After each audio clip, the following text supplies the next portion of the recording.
അസ്സലാമു അലൈക്കും. ഇന്ന് ഞാൻ പറയാൻ പോണത് നമ്മുടെ ജീവിതത്തിൽ ദിനം പ്രതി ഓരോ വിഷമങ്ങളാണ് വന്നുകൊണ്ടിരിക്കുന്നത് അല്ലേ. ചിലപ്പോൾ കടം കൊണ്ടാവാം, അല്ലെങ്കിൽ ചിലപ്പോൾ മറ്റു ബുദ്ധിമുട്ടുകൾ കൊണ്ടാവാം സമാധാനം നഷ്ടപ്പെട്ടുകൊണ്ടിരിക്കുകയാണ് അല്ലേ. ഒരുപാട് പരീക്ഷണങ്ങൾ നമ്മുടെ ജീവിതത്തിലുണ്ടാകും. അപ്പോഴൊക്കെ പ്രയാസങ്ങൾ വരുമ്പോൾ നമ്മൾ ചിന്തിക്കാറുണ്ട്, അല്ലാ എൻ്റെ ജീവിതം മാത്രം എന്താണ് ഇങ്ങനെ എന്ന്. അതുപോലെ തന്നെ നമ്മുടെ ഓരോരുത്തരുടെയും ആഗ്രഹമാണല്ലേ, നമ്മൾ മരണം വരെ സമാധാനത്തോടെയും സന്തോഷത്തോടെയും ജീവിക്കണമെന്നാണ് നമ്മുടെ ആഗ്രഹം. നമ്മളിൽ പല ആൾക്കാരും പ്രയാസങ്ങൾ വരുമ്പോൾ മാത്രം നമസ്കരിക്കുകയും ഖുർആൻ ഓതുകയും ചെയ്യും അല്ലേ. എന്നാൽ പ്രയാസം മാറി സന്തോഷം വരുമ്പോഴോ അള്ളാഹുവിനെ മറക്കുകയും ചെയ്യും. നമുക്ക് ചിലപ്പോൾ അള്ളാഹു താങ്ങാൻ കഴിയാത്ത പരീക്ഷണങ്ങളും വിഷമങ്ങളും ഒരുപാട് തരും. അത് പടച്ച റബ്ബിൻ്റെ പരീക്ഷണങ്ങളാണ്. ചിലപ്പോൾ അള്ളാഹു നമുക്ക് വലിയ കടങ്ങൾ തന്ന് പരീക്ഷിക്കും, അസുഖങ്ങൾ തന്ന് പരീക്ഷിക്കും. എത്ര വലിയ പരീക്ഷണങ്ങൾ തന്നാലും നമ്മൾ റബ്ബിനെ വിളിച്ചുകൊണ്ടേയിരിക്കുക. തീർച്ചയായും റബ്ബ് വിളിയായിട്ടാണോ നമ്മൾ മനസ്സറിഞ്ഞ് കരഞ്ഞുകൊണ്ട് അള്ളാഹുവിനോട് ദുആ ചെയ്താൽ എത്രയും വേഗത്തിൽ തന്നെ അള്ളാഹു ആ വിളി കേൾക്കുന്നതാണ് ഇൻഷാ അല്ലാഹ്. നമ്മൾ അള്ളാഹുവിനെ ഒരിക്കലും കൈവിടാൻ പാടില്ല. നമ്മുടെ വിളി അള്ളാഹു കേൾക്കും എന്നൊരു വിശ്വാസം നമുക്ക് വേണം. അപ്പോൾ ഞാൻ പറഞ്ഞു വന്നത് അലം നശ്റഹ് സൂറത്തിനെ കുറിച്ചാണ്.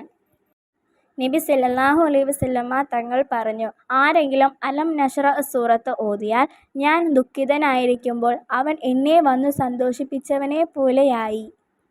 5 വഖത്ത് നിസ്കാരത്തിന് ശേഷം അലം നശ്റഹ് പതിവാക്കിയാൽ അയാളുടെ കാര്യങ്ങളെല്ലാം അള്ളാഹു എളുപ്പമാക്കി കൊടുക്കും. ദുഃഖമെല്ലാം അകറ്റും. ഓർക്കാത്ത വിധത്തിൽ അയാൾക്ക് ഭക്ഷണം കിട്ടിക്കൊണ്ടിരിക്കും. എല്ലാ നിസ്കാര ശേഷവും 9 തവണ ഓതിയാൽ ഞെരുക്കമെല്ലാം അള്ളാഹു തീർത്ത് കൊടുക്കും. ആഹാരം വിശാലമാക്കും.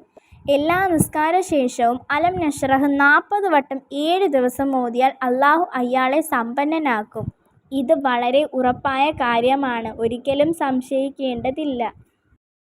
വീട്ടിൽ എപ്പോഴും പ്രശ്നമാണ്, സമാധാനമില്ല, ഒരുപാട് കടമുണ്ട്, മക്കളുടെ കല്യാണം റെഡിയാവുന്നില്ല, ജോലി റെഡിയാവുന്നില്ല. ഇതുപോലുള്ള എല്ലാ പ്രശ്നങ്ങൾക്കും ഈ സൂറത്ത് ഓതിയാൽ അത് നടക്കുക തന്നെ ചെയ്യും.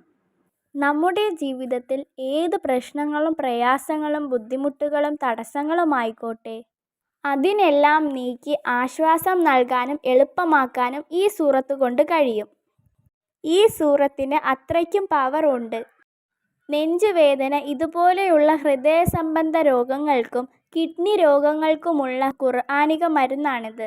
കടലിലുള്ള യാത്രകൾക്ക് പൂർണ്ണ സംരക്ഷണം നൽകും.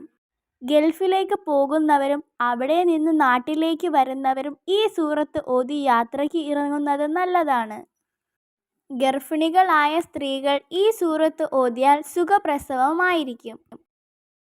പകലും രാത്രിയും പതിവാക്കിയാൽ ഷഹീദായ മരണം ഉണ്ടാകും. അവസാന നാളിൽ തണലായി മാറുകയും ചെയ്യും. ഒരുപാട് നേട്ടങ്ങൾ ഉള്ള ഒരു സൂറത്താണ്. എല്ലാ വിഷമങ്ങൾക്കുമുള്ള മരുന്നാണ് ഈ സൂറത്ത്. ഈ സൂറത്ത് ഓതിയാൽ എല്ലാ കാര്യങ്ങളും എളുപ്പമാകും. ജീവിതകാലം ഒരു പ്രയാസവും ബുദ്ധിമുട്ടും നേരിടണ്ട.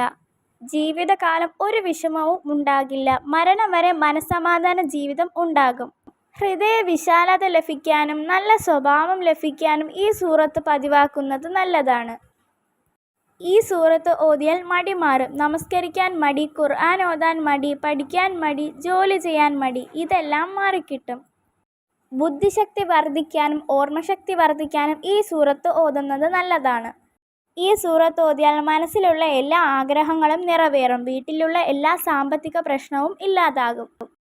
കല്യാണം പെട്ടെന്ന് റെഡിയാകാനും ജോലി റെഡിയാകാനും അങ്ങനെ എല്ലാ കാര്യങ്ങൾക്കും ഈ സൂറത്ത് പതിവാക്കുന്നത് നല്ലതാണ്.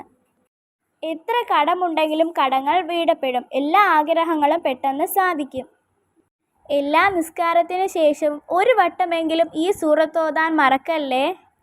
കമൻറ്റ് ബോക്സിൽ ഒരുപാട് ആൾക്കാർ ദുആ ചെയ്യണം എന്ന് പറഞ്ഞ് മെസ്സേജ് അയച്ചിട്ടുണ്ടായിരുന്നു. വീടില്ലാത്തവർക്ക് അല്ലാഹ് നീ വീട് കൊടുക്കണേ. പിണങ്ങിപ്പോയ സഹോദരന് വേണ്ടി ദുആ ചെയ്യാൻ പറഞ്ഞിട്ടുണ്ടായിരുന്നു. അല്ലാഹു ആ സഹോദരൻ എത്രയും പെട്ടെന്ന് തിരിച്ചു വരണേ. കടങ്ങൾ കൊണ്ട് ബുദ്ധിമുട്ടുന്നവരുണ്ട്, അല്ലാഹു അവരുടെ കടങ്ങൾ വീടാൻ നീ ഒരു വഴി കാണിച്ചു കൊടുക്കണേ അല്ലാഹ്. എല്ലാവരുടെയും ഹലാലായ ഉദ്ദേശങ്ങൾ അല്ലാഹു സുബ്ഹാനഹു വ തആല നടത്തി തരുമാറാകട്ടെ. ആമീൻ യാ റബ്ബൽ ആലമീൻ. അസ്സലാമു അലൈക്കും.